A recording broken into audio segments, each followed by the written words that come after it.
இப்போ பார்த்தீங்கன்னா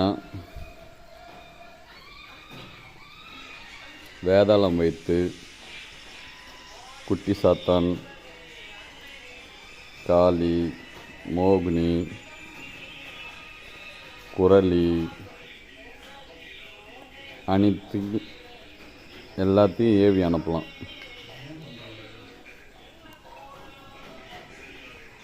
யாருக்குன்னா இது நல்ல விஷயத்துக்கு மட்டும்தான் பயன்படுத்தணும்.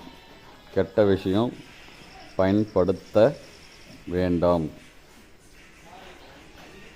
அனைவரும் நல்ல விஷயத்துக்கே பயன்படுத்துங்க. மோகனம், ஒரு வீட்டில் காதல், கள்ளக்காதல், சண்டை சச்சரவு எதுவாக இருந்தாலும் தொடர்பு கொள்ளவும்.